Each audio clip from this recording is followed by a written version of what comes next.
আসসালামু আলাইকুম। সবাইকে শামীম বায়োলজির পক্ষ থেকে আন্তরিক শুভেচ্ছা ও অভিনন্দন। আশা করি সবাই ভালো আছো, আমিও ভালো আছি।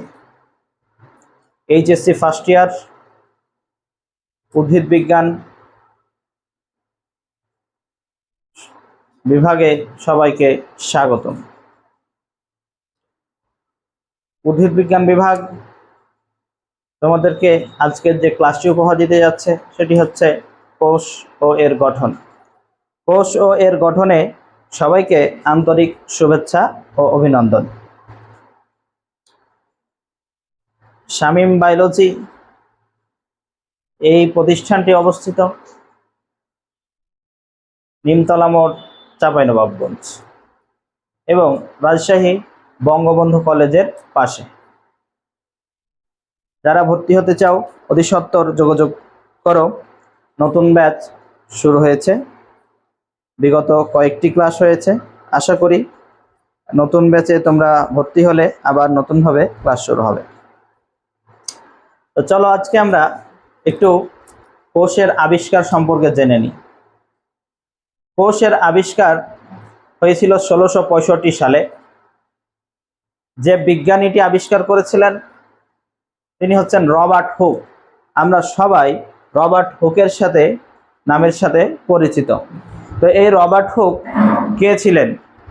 এই রবার্ট হুক ছিলেন রয়্যাল অফ সোসাইটি লন্ডন,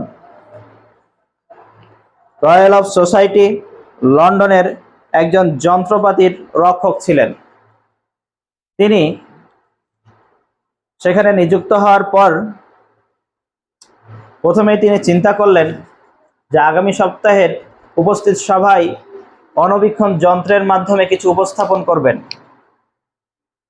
তিনি কি উপস্থাপন করবেন এই চিন্তায় যখন তিনি ব্যস্ত, তখন তিনি একটি কাঠের ছিপি দেখতে পান যে সেটি নিরেট কিন্তু ভাসমান। এই নিরেট ভাসমান জিনিস কেন ভাসছে সেটি নিয়ে তিনি যখন চিন্তায় মগ্ন, এই সময় তিনি সেই কাঠের ছিপিটিকে স্লাইস করলেন। এই স্লাইস করার পরে তিনি অণুবীক্ষণ যন্ত্রের নিচে যখন নিলেন, তখন তিনি দেখলেন যে কিছু বায়ুকুঠুরিযুক্ত অবস্থা দেখা যাচ্ছে। তো এই বায়ুকুঠুরিযুক্ত অবস্থাকে তিনি সেলুলা নামে ব্যাখ্যা করলেন। তো সেলুলার ল্যাটিন শব্দের যে শব্দটি ছিল সেটি হচ্ছে সেল। সেল মিন্স কোষ বা কক্ষ। এই সেল থেকেই কোষের গবেষণার শুরু হয়ে গেছিল। তো রবার্ট হুক তিনি তার জীবনকাল ছিলেন 1635 থেকে 1703 সাল। 1635 থেকে 1703 সাল আমরা একটু খেয়াল করব।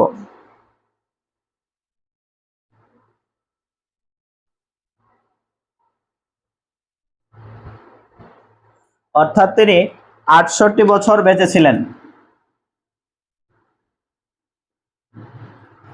তিনি বেঁচে ছিলেন 68 বছর।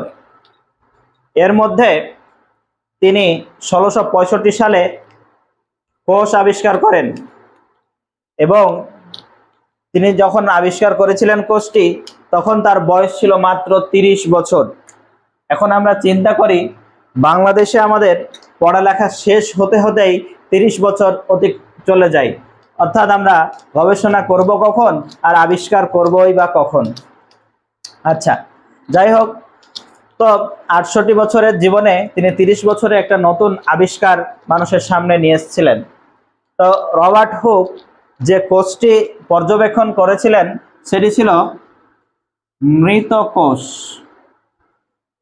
রবার্ট হুক যে কোষটি আবিষ্কার করেছিলেন বা পর্যবেক্ষণ করেছিলেন সেই কোষটি ছিল মৃত কোষ। তিনি যে বর্ণনাগুলো আমরা পেয়ে থাকি, পৃথিবীতে সবচাইতে বড় কোষ, পৃথিবীতে সবচাইতে বড় কোষ হচ্ছে উট পাখির ডিম। অর্থাৎ সব ডিমগুলোই একটি মাত্র কোষ দ্বারা গঠিত। তো উট পাখির ডিম আমরা সবাই একটা জিনিস জানি যে সেটি হচ্ছে 17 × 12.5 সেন্টিমিটার। কিন্তু এটা আমরা কখনো গুণ করে দেখেছি কি? হ্যাঁ, দেখে নিন, 212.5 সেন্টিমিটার। তাহলে একটি উট পাখির ডিম হচ্ছে 212.5 সেন্টিমিটার। পৃথিবীতে সবচাইতে লম্বা কোষ ধরা হয় মানুষের নিউরন কোষ। পৃথিবীতে সবচাইতে লম্বা কোষ ধরা হয় মানুষের নিউরন কোষ। এই মানুষের নিউরন কোষটি হচ্ছে 1 মিটার লম্বা। রবার্ট হুক যখন এই কোষগুলো নিয়ে গবেষণা করছিলেন, তখন তিনি চিন্তা করলেন যে আমি যদি এইভাবে রেখে চলে যাই তাহলে এই জিনিসটি মানুষের কাছে পৌঁছবে না। তিনি যে গ্রন্থে এই কোষ মতবাদ লিপিবদ্ধ করে গিয়েছিলেন সেটাকে বলা হয় মাইক্রোগ্রাফিয়া গ্রন্থ। মাইক্রোগ্রাফিয়া গ্রন্থে তার এই কোষ মতবাদটি তুলে ধরা হয়েছে এবং বর্তমান সময়ে আধুনিক কোষের জনক বলা হয় Antonie van Leeuwenhoek. Antonie van Leeuwenhoek, যিনি 1674 সালে কোষ আবিষ্কার করেছেন। তো 1674 সালে তিনি যে কোষটি আবিষ্কার করেছিলেন বা যে কোষটি পর্যবেক্ষণ করেছিলেন সেই কোষটি ছিল জীবিত কোষ। সেই কোষটি কেমন ছিল? জীবিত কোষ। জীবিত কোষ হওয়ার ফলে তিনি একটি কোষে যে উপাদানগুলো থাকে, যেমন মাইটোকন্ড্রিয়া, নিউক্লিয়াস, গলজি বস্তু, প্লাস্টিড, ক্লোরোপ্লাস্ট, সকল উপাদানগুলো তিনি পর্যবেক্ষণ করেছিলেন এবং তার এই উপাদানগুলো পর্যবেক্ষণের মাধ্যমে কোষের আবিষ্কার, কোষের গবেষণা আরো বৃদ্ধি পেয়ে যায়। ধন্যবাদ সবাইকে। আজ এই পর্যন্ত। পরবর্তী ক্লাসে আবারও দেখা হবে। শামীম বায়োলজির পাশে থাকুন। শামীম বায়োলজিতে ভর্তি হতে আমাদের যে পেজে যে নাম্বার রয়েছে সেই পেজ নাম্বার থেকে কল দিয়ে ভর্তি হয়ে যান। ধন্যবাদ সবাইকে। আসসালামু আলাইকুম।